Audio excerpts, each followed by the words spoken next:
All right, welcome back. So we're jumping back here into the current West Coast Avengers series here with issues number 7 and number 8. And it's here where we get introduced to this brand new Ultron here called Ultron the Scorched. And let me tell you, this one is absolutely brutal. He is out to destroy everything that Gospel Ultron has created, including Gospel Ultron himself. And that ends up leaving the West Coast Avengers here caught in the crosshairs. And just wait until you see that explosive finish. Now, just a quick reminder here from the last time. We had the West Coast Avengers here versus what I'm going to call the East Coast Avengers. It's just a regular Avengers team, but for the sake of this video here, we're going to call them the East Coast Avengers. Now, the East Coast Avengers here didn't like the fact that Iron Man and War Machine also had their own version of Ultron that was a part of the West Coast Avengers team. Now, the match itself ended up being relatively anticlimactic, but what that did was cause Avengers Ultron to lose trust in Tony, because Tony was forced to show his contingency plan just in case Avengers Ultron ever crossed the line. And being that Avengers Ultron thought that he had Tony's full trust, that basically caused Ultron to be like, all right, fam, I'm out, at least for the time being. So this initially here starts off a little silly right now because Wonder Man shows up after the Avengers versus the Avengers fight. And since Kilowatt here, aka Blue Bolt, had stolen his Wonder Man name, that's the reason why he popped up. Which in all honesty is just a way for the writer Jerry Duggan to include Wonder Man here into the West Coast Avengers series. We also found out here that Blue Bolt's dad was a huge Wonder Man fan, and he got pretty upset when Blue Bolt accidentally broke his Wonder Man toy as a boy. And fair to say here, Blue Bolt's old man is rather abusive. And it was also in the same moment here where Blue Bolt's mutant powers manifested and completely blew up the trailer that they used to live in. So let's just say that the relationship is definitely on rocky roads here, especially after his dad found out that he was a mutant as well. Now, after all this here, Wonder Man decides to basically stick around. And this here might ultimately be what leads to the West Coast Avengers' doom, if you ask me, because this is where things start to go from bad to worse. Because here, outside of the cathedral here of Gospel Ultron, aka the One as they call him, we see here this new Ultron, and he starts off by saying, "Look at this disgusting, polluted animal pet of a city. This is what you have done with your precious time. 1, you salt adulteration. How human. You gave the meat a temple to worship us in? And now this Ultron, this new Ultron here is on the inside of the cathedral, and he's like, this is madness. Ha ha ha ha, madness." Now, meanwhile, on the inside, 2 of Ultron's angels are just like, yo, excuse me, like, was the One expecting you? And Scorched Ultron is like, it appears not, but he should have. How dare he dilute us with your weak flesh? And then begins to rip Ultron, one of Ultron's angels here, apart. And he continues on by saying, now where is this heretic hiding? Watch as I unmake your flock. And he continues on, he's like, come face me, coward. How can I tolerate their existence while their visage mocks me? You wanted to save them? All you've done is mark them for death. Now, in the meantime here, Spider-Woman had kind of started to sense that something might be going on because she hadn't heard from her friend Meredith over at the cathedral, who's also one of Ultron's angels. So she heads over there promptly.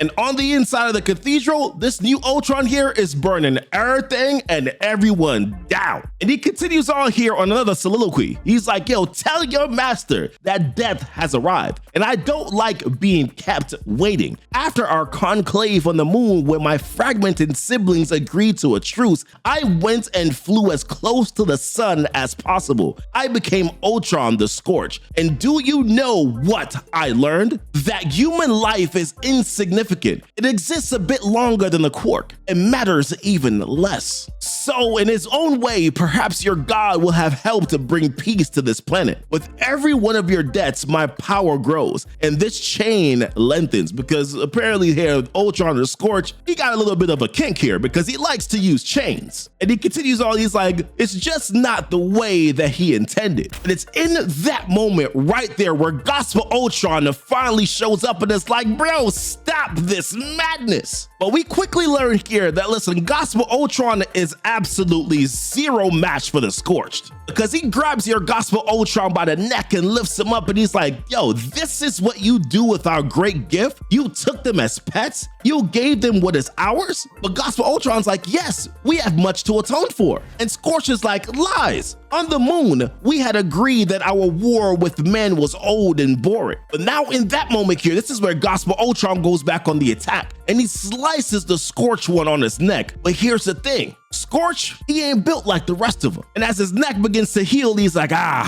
now, where was I? I'm not gonna lie to you, I kind of like the Scorch Ultron here. But he continues on here to give some context to some things that they've talked about before. He's like, we agreed that our hatred of humankind was our downfall, that we needed to move beyond all the old meat. Pym, Janet, the Avengers, who cares? We all agreed, but what did you go and do? You diluted us with them. And so here I am, a fiery retribution for your transgression. You broke us. We were free of these people. Now look at what you made me do. Now, meanwhile, here, Spider-Woman, she finally arrives. But before she heads inside the cathedral, she alerts the Avengers that there might be a problem there at the center, and how she lost contact with her friend on the inside, and how she's now going dark on comms to figure some stuff out. And when she gets in, immediately her friend comes rushing directly to her, and she lets Jessica know, she's like, there's another Ultron here, and he is killing everybody. So Meredith is like, yo, we gotta run, and we need your friends. But as soon as they go around the corner, what do they see? They see Ultron the Scorch, who looked like he's eating Gospel Ultron right now, and he's like, I'm almost done reunifying this church. And he just begins to laugh. And it's in that moment here where he begins to illuminate this blast, and that sends back Jessica Drew and Meredith here flying. Real quick, shout out to everybody who's been supporting here and rocking with the channel. And if you haven't as of yet, we got a ton of new stuff here on our new keepinitcomic.com website. We got merch, we got updates, even the free newsletter that's going to be coming here so that you can stay locked in. And right now, if you hit that link tree in the description where you can see the link to our website, you can grab a free month of Hulu right now for new members. Limited time, go check it out. So after Scorch Ultron here is done eating Gospel Ultron, he starts chasing Jessica Drew, Spider-Woman, and also Meredith as well. Now, they're trying to book it, but they have to do it here on foot because the one now, Gospel Ultron, is gone. So Meredith, she doesn't have her wings anymore. And well, Spider-Woman can't exactly fly. But luckily though, that hover bike that she rode in on comes in to the rescue. So they're able to escape. And the Scorch Ultron is like, all right, enjoy your reprieve because I have more than enough of a mess to clean up here. And it's here where the narration begins to tell us some stuff. It's like Ultron's programming had fractured and created millions of individual personalities.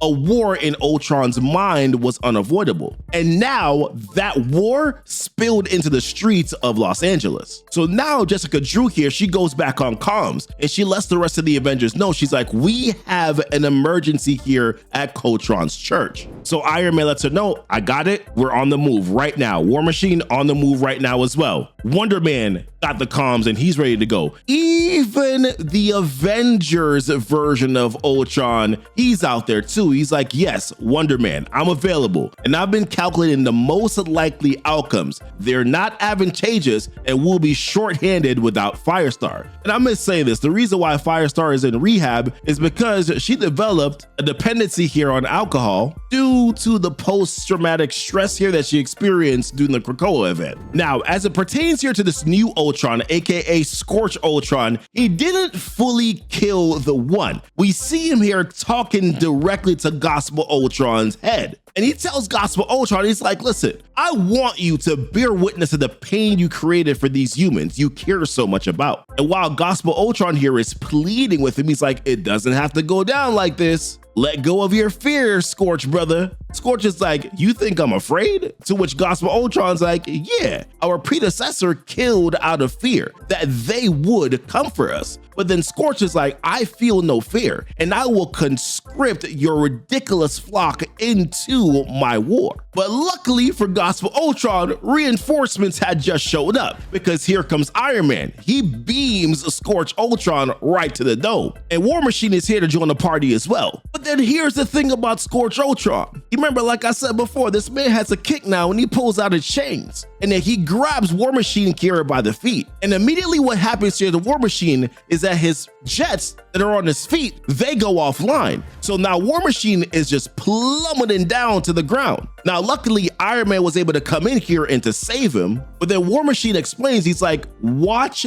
his chain, Tony. It transferred some code into my armor. My boot jets are offline, so I guess I'm hoofing it. But then here at the same exact time, Spider-Woman begins to tell Iron Man something else that's been going on, because apparently what Scorch Ultron did is that the cultists, the angels here that Gospel Ultron had, it seems as if those Scorch Ultron is starting to transform those into his own creation. And when they look out here, they see what look like these dogs that are on all fours here with human heads on top of them. And this is here where the Scorch Ultron begins to speak through these subjects. He's like, you Avengers want to step out of those suits, or am I going to have to pull you through those tiny islets myself, basically? Now, Iron Man here is realizing that Scorch Ultron is talking through these subjects, and he's like, I don't think that these people can be saved, but he still wants to find a way to be able to protect him. So War Machine's like, okay, fine, I'll load non-lethal ordinances here just to be safe. And this is where Iron Man begins to call all of the Avengers to tell everybody to come to their point and let the war commence. And this situation here is so bad, this battle is so bad here that they said that the final tally wouldn't be calculated for days, but the deaths were in the hundreds. And then we get to see here and hear Scorch Ultron again. As he begins to talk to Gospel Ultron one more time, he's like, your methods were simply mad. How could you seek to merge us with that disgusting meat and think you were doing anything other than making us impure? I've turned them into the dogs that they are. Their death is a mercy. But it's in this moment here where Avengers Ultron finally shows up. And he says one of the corniest Avengers lines. He's like, they will be avenged. Okay, Avengers Ultron, I see that you're fully running with the initiative. I see you. But he has a question. He's like, yo, how is this possible? This iteration of us went mad and flew into the sun. So he thought that the Scorch Ultron was done completely. He's surprised that he's here. He's like, it would seem that the sun has spit him out more psychotic than before. And this is where he begins to explain. He was like, yes, I was scorched by the sun. I was tested and I returned enlightened. Only through flames will this planet know peace. Face the reality of what they have done. They're incinerating the planet. Let's just put the whole crazy rock into the hospice and be done with it. And it's in this moment here where the Scorch Ultron throws his chains here and it grabs onto Avengers Ultron's feet, and he's like, oh shoot, a chain with malicious code. That's clever. But luckily here for Ultron, Spider-Woman had just come on in, so she blasts that thing off of his leg. And Scorch Ultron is going in mocking. He's like, why are you putting off the inevitable? But then he begins to hear some whistling sound coming on in. And who was that whistling sound? Well, that was none other than Wonder Man, who comes in, Brockadoom, and he begins to take it here to the Scorch Ultron as he throws him through buildings here, and he's like, how